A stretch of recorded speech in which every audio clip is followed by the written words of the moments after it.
And now I am honored to introduce his special envoy to monitor and combat anti-Semitism, the wonderful Ambassador Deborah Lipstadt. ועדיין לא מצאתי איך לומר שאת נהר מים מתוקים במלח המדבר. בטח תחשבי שזה מוזר.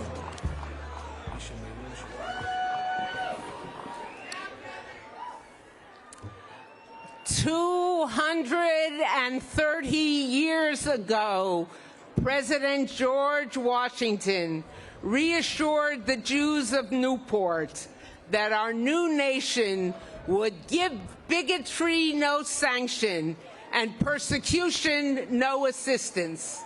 His meaning and his message were quite specific. In the United States of America, the bigotry of anti-Semitism must have no place, no quarter, no haven, no home. Anti-Semitism, or more explicitly, Jew hatred, the world's longest, oldest form of prejudice, has pierced and permeated too many countries, too many cultures, faiths, communities. It comes at us from all political, religious, and cultural directions. Groups that agree on nothing else agree on their suspicion and hatred of Jews. And if we needed any reminder about the validity of that claim, the past 5 weeks have made it plain.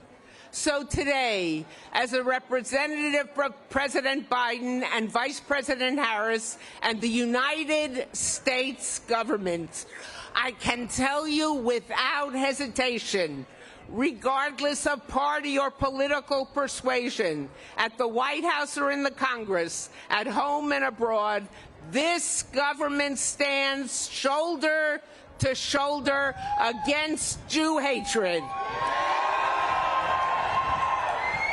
We stand arm in arm to combat anti-Semitism, wherever it hides or attempts to reside.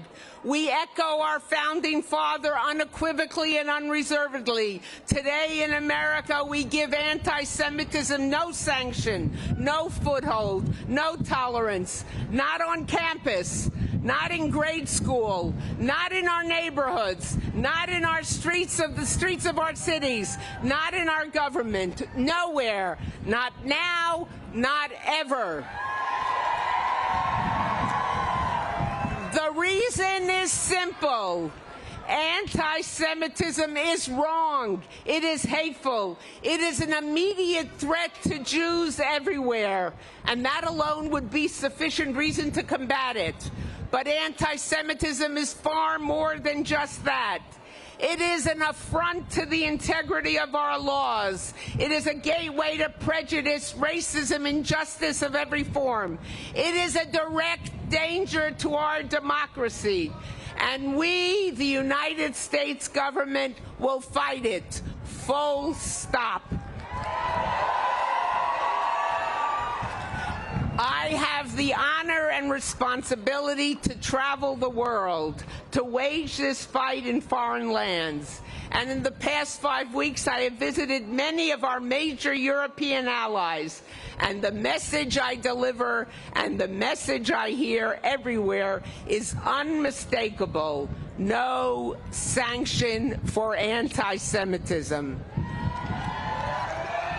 When Holocaust memorials are vandalized in Canada, France, Greece, Denmark, or the United States, when Molotov cocktails are thrown at synagogues in Berlin and Montreal, when Jews peacefully protesting are physically or verbally intimidated, when Jewish children are harassed, when protesters chant, "Gas the Jews," when Jewish stars are painted on buildings housing Jews, that is not expressing support for Palestinian rights.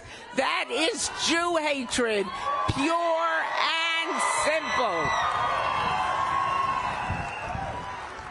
We must not be blind to the hate implicit in the widespread celebrations of Hamas's October 7th killing spree. When protesters chant, "Peace and glory to the martyrs," that incites more hatred, more deaths. It is a danger to the values and underpinning of the stability and decency of any society anywhere in the world. Hate is not a zero-sum game. Hate and violence directed at any member of our society because of who they are is un-American and wrong. Thankfully, countries once beset by anti-Semitism are acting to counter it.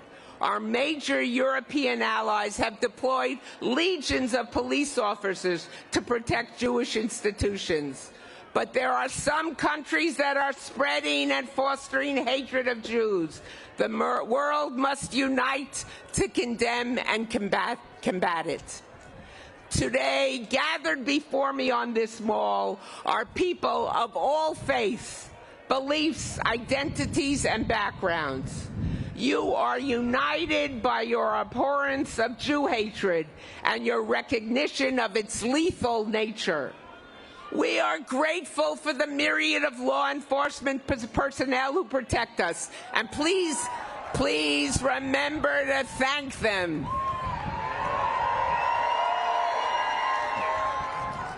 But the fact is that no group of Americans should have to live that way.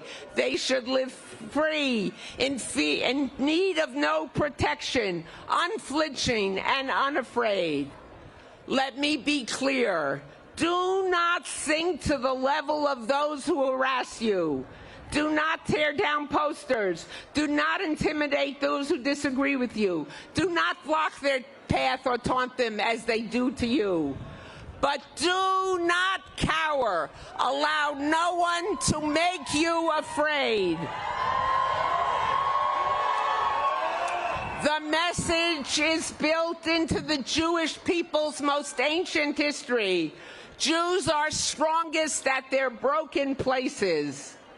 Know that this nation's leaders are determined to oppose anti-Semitism at every turn. They are by your side now and long into the future.